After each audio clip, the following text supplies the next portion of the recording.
नमस्कार, मैं युगम शर्मा आपका फिर से चंद्रवार्ता के नए एपिसोड में स्वागत करता हूं।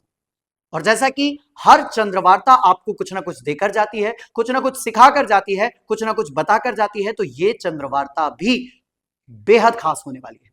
लेकिन उससे पहले अगर आप अभी भी युग्मपथ के सदस्य नहीं हैं तो जुड़िए युग्मपथ के साथ, दबाइए, प्रेस कीजिए बेल आइकन को और सबसे पहले नोटिफिकेशन पाइए चंद्रवार्ता की अपने साथ। हर सोमवार चंद्रवार्ता का नया एपिसोड मिलता है आपको युग्मपथ के साथ।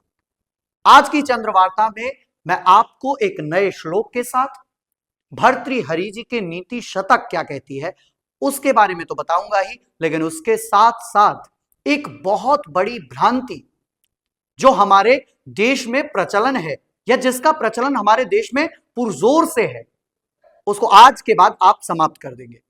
लेकिन उससे पहले वक्त है उस श्लोक का जिसके लिए आप इसको देख रहे हैं।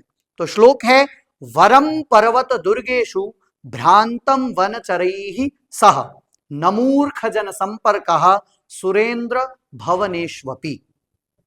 इसका अगर शब्दार्थ करूं या यूं कह लीजिए कि इसका अगर सरलार्थ करूं, एक सरल भाषा में कहूं, तो इसमें सीधे सीधे और दो शब्दों की ही बात है कि नमूर्ख जन संपर्कः सुरेंद्र भुवनेष्वपि। बहुत सारी चीजों को आप कर लीजिए, कोई दिक्कत नहीं है, लेकिन मूर्ख से संपर्क मत कीजिए, यानी कि मूर्ख के संपर्क में मत आइए। क्योंकि हम अगर हमारे सामने कोई केवल बी लिख देगा तो हमें नहीं पता चलेगा कि ये क्या है, लेकिन जब हमारे सामने उस बी के सामने ए होगा और उस बी के बाद सी होगा तो हमें यह जानकारी हो जाएगी कि यह वाकई बी ही है, यानी कि संगत से गुण आते हैं, संगत से गुण। तो इसलिए संगति वैसी कीजिए जैसी होनी चाहिए।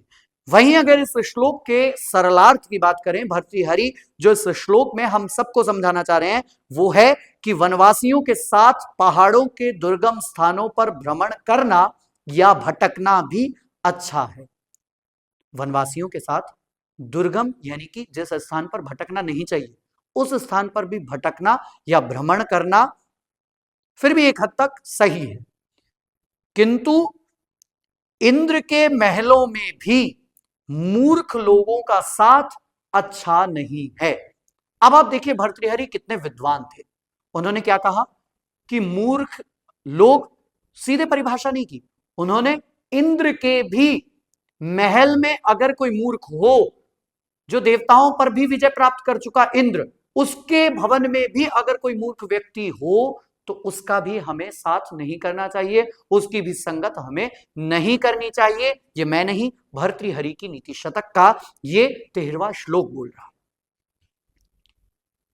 वैसे तो मूर्खों का साथ नहीं करना चाहिए, ये हर कोई बताता है, लेकिन आज ये विषय, आज ये बात चंद्रवार्ता में खास हो जाती है जब जिस वक्त पर हर कोई मूर्खों का साथ देने के लिए तत्पर है, मूर्ख जो कह रहे हैं वो करने को तत्पर है। और एक बड़े अच्छी बात है कि आत्मबुद्धि सुखं चैव, गुरु बुद्धि विशेषतः, और पर ऐसे करके है कि पर बुद्धि विनाशाय स्त्री बुद्धि प्रलयांतिका। अपनी बुद्धि सुख देती है, गुरु की बुद्धि विशेष सुख देती है, यानी कि गुरु बुद्धि और अच्छी है, लेकिन पर बुद्धि विनाश करती है और स्त्री बुद्धि प्रलय को लाती है। यह सबके लिए नहीं है। स्त्रियां चंद्रवार्ता से नाराज हो जाएंगी या हमसे नाराज हो जाएंगी, वो कहेंगी कि ये तो प्रलय की बात कर रहे हैं, ऐसा नहीं है। लेकिन कुछ स्त्रियां ऐसी हैं जो प्रलय का कारण बन जाती हैं, चाहे वो गांधारी हो, चाहे ऐसे तमाम उदाहरण मिलते हैं। लेकिन आज वो गिफ्ट जो हर चंद्रवार्ता में आपको मिलता है, जो हर चंद्रवार्ता में आपको लोकाचार व्यवहारिक बात को सिखाकर जाता है, वो ये है कि एक सुंदर सूक्ति आती है, अदत्तम न गृह्णीयात्। इसका सीधा सीधा अर्थ है कि आपको अगर कोई भोजन नहीं दे रहा है तो आपको नहीं लेना चाहिए। यूं कह लीजिए कि अगर आपकी थाली में कोई भोजन नहीं परोस रहा है तो उस भोजन को स्वीकार नहीं करना चाहिए, या कोई भी वस्तु अगर आपको कोई नहीं दे रहा है, अदत्तम यानी कि कोई नहीं दे, जो नहीं मिल रही है, उसको हमें ग्रहण नहीं करना चाहिए।